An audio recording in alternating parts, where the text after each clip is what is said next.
Hello, Epic 7. It's the third quarter, and the expeditions have rotated to Fire, Earth, and Light for July, August, and September. There's no new information in this guide. I've just put all of the relevant expeditions together in one video to make it easier for people who are building teams to have all the information in one place. We'll tackle the Fire expedition first. This is my team. It's by far and away, I think, the easiest, best full clear team. We're going to use Rose, Terranor Guard, Camilla, and Tamarin. Tamarin being the only 5-star unit in this batch. First we'll look at Terranor Guard. Terranor Guard you just want to build with damage. I put them on a Rage Pen set, but you can also get away with an attack or a destruction set, but Rage will make it much easier for full clear. You want to have at least 85% effectiveness to help him with his defense breaks. His S1 has a 50% chance to defense break, and 85% is the cap to maximize your chance to land debuffs in expeditions. You want a good damage artifact on him. I'm using Victorious Flag as a good damage artifact because no one else is using it. But you could also run Draco Plate. You could run Symbol of Unity, but you probably want that on someone else. Another really good artifact you can run is this 2-star artifact, Ancient Sheath. It's basically the same damage as Symbol of Unity, but it only works on his S1. Merciless Glutton is also a really good option. I mean, really, just whatever you can stick on him to do extra damage, that's what you want. Tamarin will be our healer for this fight. Now, don't worry about her effectiveness or effect resistance. I have them stacked up pretty high, but that's mostly for Nightmare Raid. For the Fire Expedition, you don't really need any effectiveness or effect resistance on Tamarin at all. You do want to run her as fast as possible. I think 230 to 240 is a really good speed range for this expo, but she can be slower. For an artifact, I've got her on Magahara's Tome. That helps her cycle her skills so that she is more likely to have attack buff up more often. You can run her on Idol's Cheer to help with pushing. If you don't have either of those, you can really put any healer artifact on her. Ice Rose is one of the cornerstones of this fight. She needs to be faster than the Ferris, so at least 200 speed. The faster the better because it helps cycle her skills. You want to have her on her S3 EE so that it reduces the cooldown on her S3, and I ran her on Prophetic Candlestick to again further reduce it, so she's going to be constantly spamming that S3 EE, which gives her a defense buff and attack buff to the whole team. If your Rose can't take a hit, you can run her on Sword of Vizera or Proof of Valor. They'll help make her beefier. You can also slap her on an effect resistance boosting artifact because Camilla needs ER. We'll get to that in a minute. But as for this effect resistance artifact, the reason that we want to have ER is Camilla. The tech for Camilla is she needs 200% effect resistance. The reason for the 200% effect resistance is that makes her fundamentally immune to being stripped. So when the Ferris does his initial strip, the attack buff given by Rose stays on her and she automatically dual attacks with Terranor Guard, who CR pushes your whole team. It's great synergy. Now you may be thinking, 200 effect resistance, how can I pull that off? Well, it's easy because Camilla's a warrior. So you can run Strat Gauntlet on her. That's 60% effect resistance. You can put Shamadra's Staff or some other ER boosting artifact on Tamarin for another 20%, that's 80% ER. And you can run the Bastion of Hope on Ice Rose, and that will get you another 50% ER. And you only have to come up with a pittance to get to the 200% total.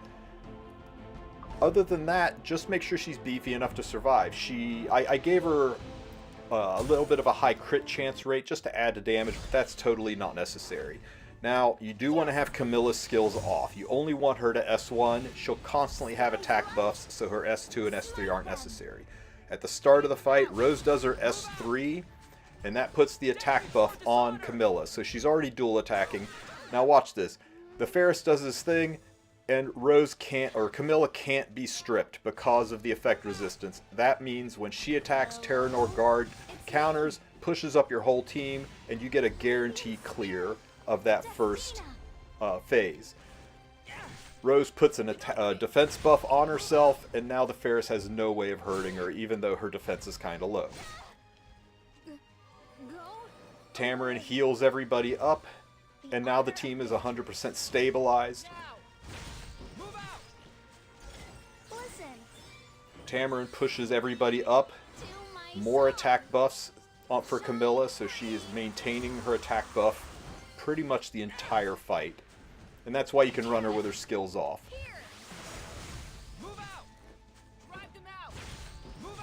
It's fast, it's clean, it's satisfying.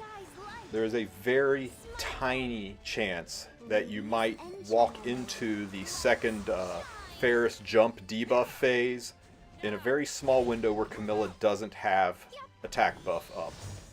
It happens maybe one out of every 40 or 50 runs, but with the exception of that, this team has never failed me. It's always full cleared.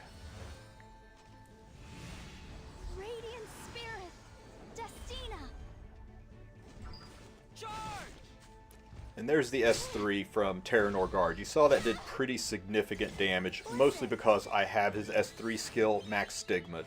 If you didn't put any stigma into Terra Norgard's S3, then just go ahead and turn his skills off too, so that he only uses his S1. Battlefield's protector. Together! Move out! This is a very satisfying team to watch.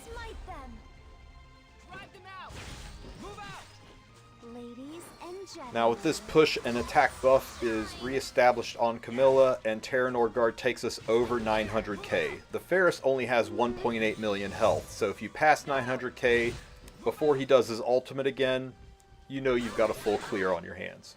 We're at 1 million, a full 100k ahead of target. Now because Camilla has the attack buff, she dual attacks, which pushes the entire team up and guarantees the clearing of the silence phase.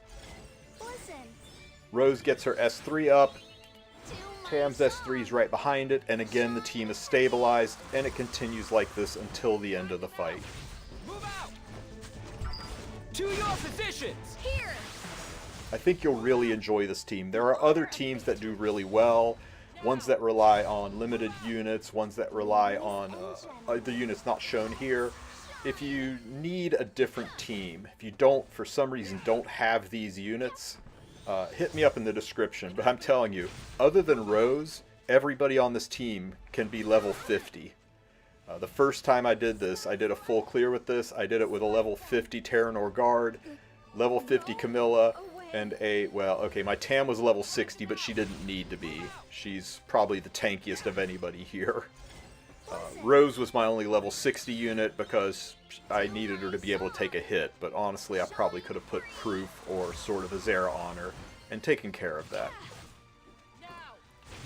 And here we are at 1.6 million. Battlefield's protector. And we're not even close to the Ferris doing his extinction hit. In fact, I think we still got at least 2 cycles left.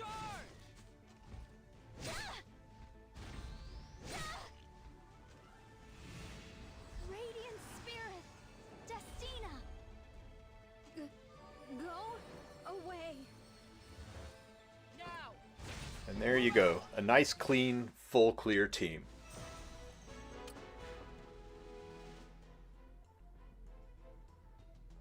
Now let's talk about the green expedition, the Earth expedition, the Blooming Snaglich. So it's kind of the loser squad here. These are units that nobody really uses anywhere else, well, except for Mercedes. She's come into her own lately. For our front runner in Knight, we're going to run Cecilia. She is by far and away the best expedition Knight, bar none. Cecilia is loaded with buffs and debuffs that make her incredible for this, so you want her to be fast enough to get those buffs off and have the 85% effectiveness to get the debuffs off. I know, I'm at 84%, but close enough. For an artifact, I ran her on Sword of Azera because mine's not super tanky.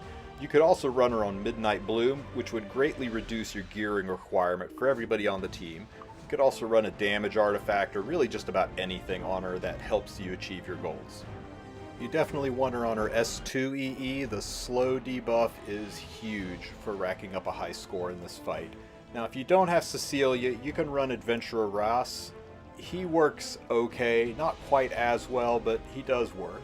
And also Fire Lilius is a third good option. I think Fire Lilius might be slightly better than Ross in this because of her cleanse.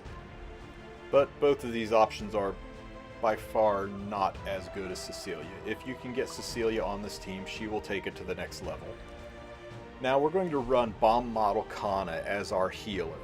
She does have a strip on her S3, so the effectiveness is nice, though not as critical. With Bloodstone, she is our healer.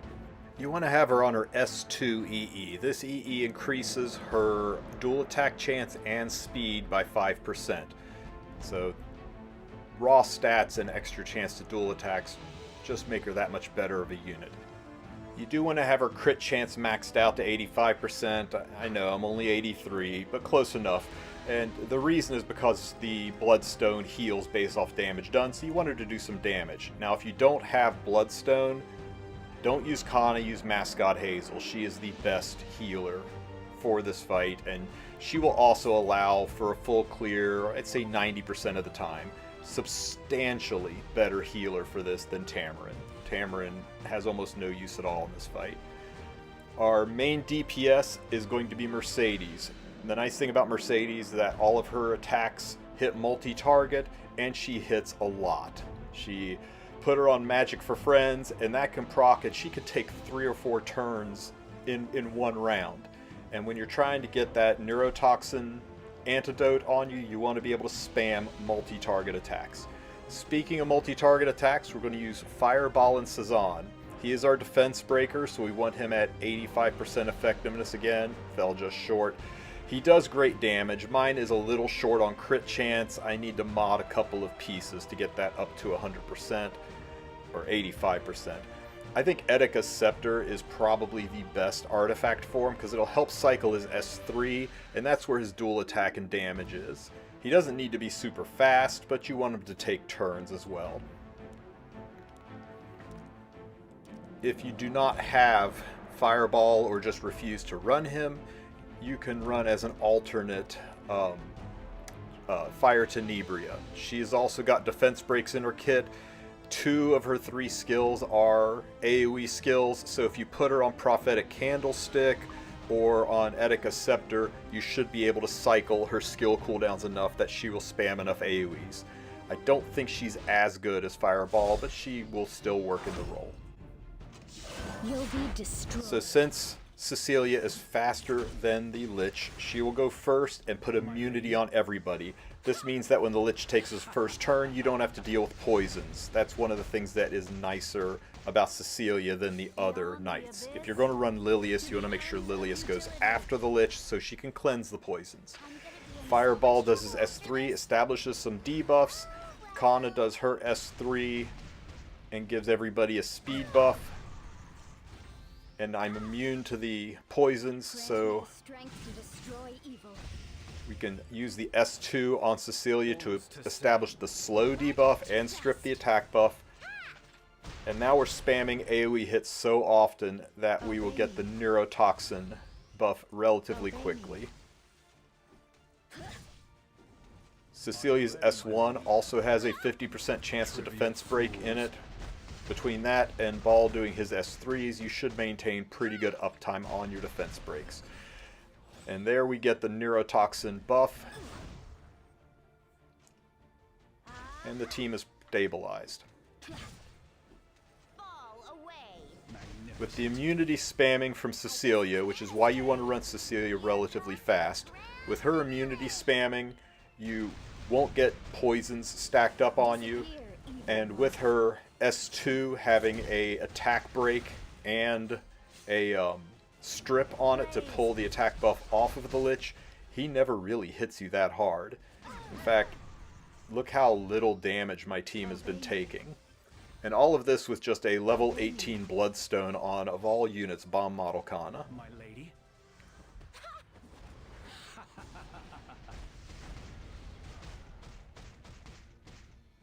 I will break through. And there's the strip. Oh, I didn't get the strip, but I did get the slow debuff.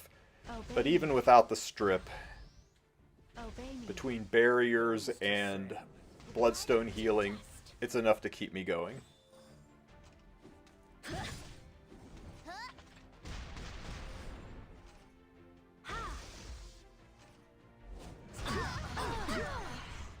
Here's the ultimate attack, and we're at 890. We're actually a little bit behind schedule. That was the second ultimate, so we're at the halfway point of the fight, and we just crossed the halfway point on damage. So a lot of this is RNG with getting counterattacks from Mercedes and getting defense breaks constantly on the boss. But I tell you, I would say this clears about 90 to 95% of the time. It's very rare that I leave the Lich with any health left, and those rare occasions where he does survive my attack, he usually only has 70 to 90k left to kill him, and pretty much anybody will come along and finish that kind of a fight off. They see just a sliver of health left on it, they'll jump in and finish it off for you. Obey me. Okay, we're making pretty good gain now with Mercedes proccing a little more often, up to 1.2 million. That was a 4,600 hit point heal from Bomb Model Kana there, by the way. My lady.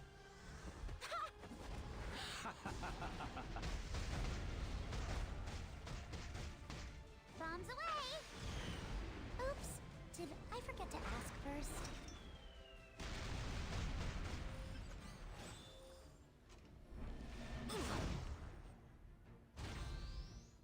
Obey me. Nana's on her way. There's that dual attack chance that you get off of Bomb Model Kana that the S2EE helps. 1.5 million, I think we're fine. The boss is still a couple rounds away. We definitely made up for lost time in the second half of this fight.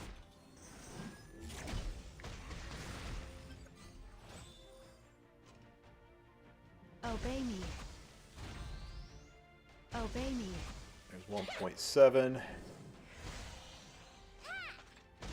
one more hit should do it. Okay, not one more hit. I will break through. There we go. 1.8 million with still an entire round and a half left on the turn cycle. So this is a very clean and efficient team. I think you'll really like it, and it'll help you get those golem mats that everybody really wants, right? Ugh, light expedition. This one is unethical, and I'm sorry about the quality of this team. It's the only way I was able to pull this off. First, we're going to run Cecilia.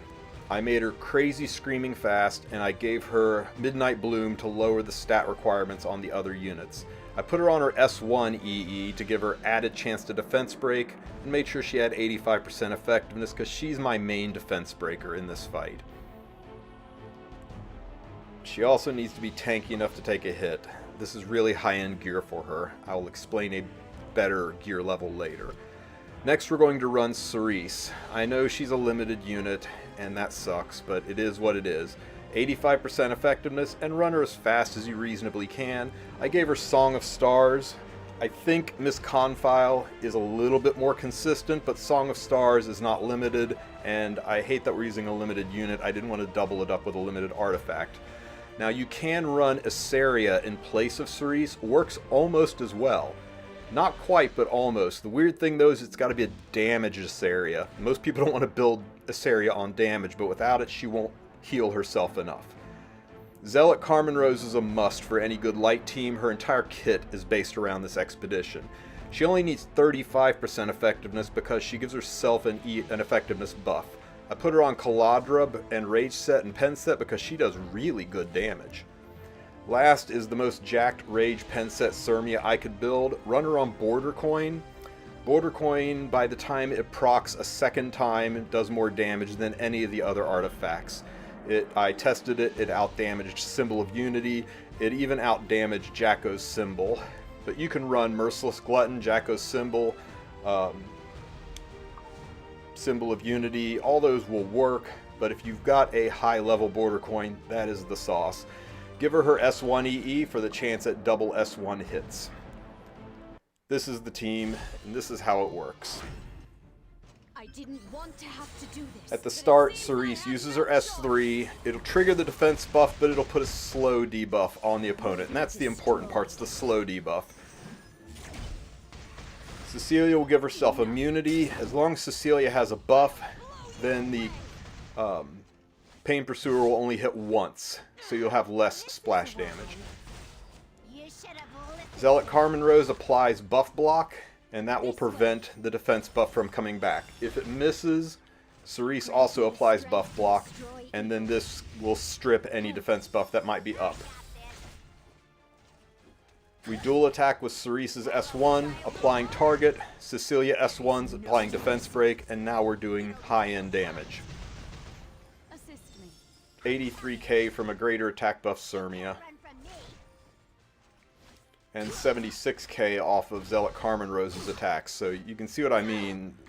Z-Rose does almost as much, if not more, damage than Sirmia, since she's doing it without a greater attack buff. Now you're looking for the double attacks on Sirmia's S1. Low chance to proc, but that's kind of key to really high scores in this fight. The reason we have really high speed on Cecilia is we want her to rotate her skills quickly. Partially because that helps her keep buffs up, which makes the Pain Pursuer do fewer attacks on her, but also because it cycles her S1 skills around enough that she's able to maintain defense breaks. Remember, she's our only source of defense breaks with her 60% chance to break on S1. Oh, nice. We got a double hit. The EE procced on Sirmia. Sorry, but I have no intention of losing. Keep watching, everyone. Coming up on that 50% mark. Shall we bet on it? I'll destroy you. I got this. How naive. Here's that 50% mark, and the worst part about it is the Pain Pursuer self-cleanses all the debuffs and strips all of your debuffs. If it didn't do even one of those things, I think this fight would be a lot easier and more accessible. And we did not strip with the S2, so that defense buff is really lowering the quality. We got the strip there. We're only running into target buffs. Hopefully this strips the defense buff again. Good. And we got the slow debuff, and Cecilia reapplied the defense break, so we should be back in business for doing good damage. This way. You owe me one now. Greater attack buff into the S3. Now, if you're just going for Dagger Sakaar, you can use this team and run it on manual, or flip it off of auto when Sirmia's turn comes up, and use a Soul Burn when she does her S3. That'll greatly amplify your damage, and you'll get a lot more bang for your buck. We got 3 hits in a row from Sirmia there. Her EE procced, and then she took a turn off of a dual attack. It can't be helped. This is going to hurt. I will break through.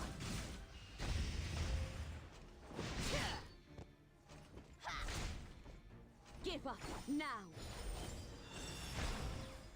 Help. I got this.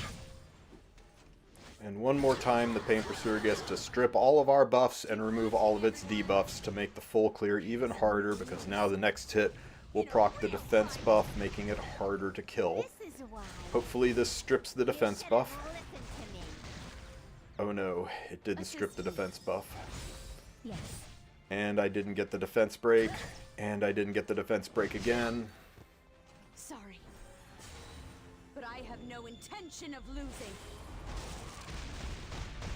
Okay, we got the strip, so we should be fine now.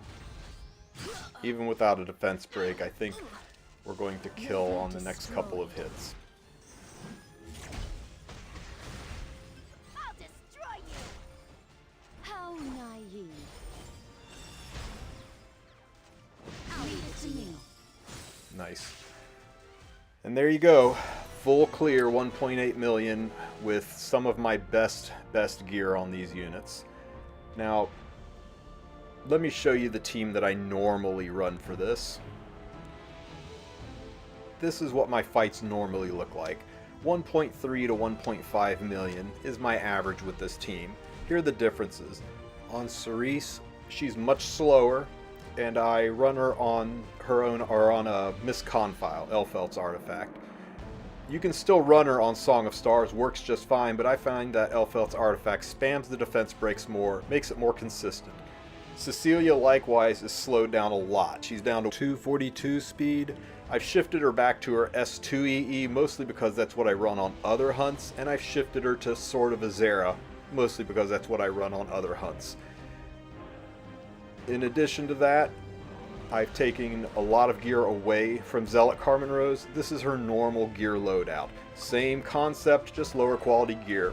Sirmia also, same concept, just lower quality gear. Same EE, same artifacts, just lower gear quality. And this still gets me 1.3 to 1.5 million per run, which I'm happy with. But if you want to max out your gear and go nuts, you can get a full clear by overgearing your team.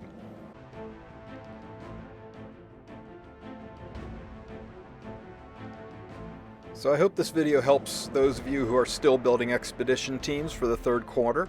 If you have any questions, ask them in the comment section, and if you have your own team ideas, please suggest them in the comment section. People may not have the units I've demoed here, and they'll probably appreciate your ideas.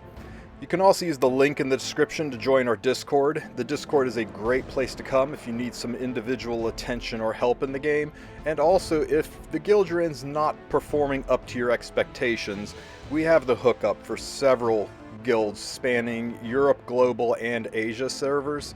If you need a new forever home, hit me up. It doesn't matter if you're brand spanking new to endgame Emperor player, we'll get you into a new place that will meet your needs in Epic 7. I hope you guys have a great rest of your week, and don't forget to like and subscribe.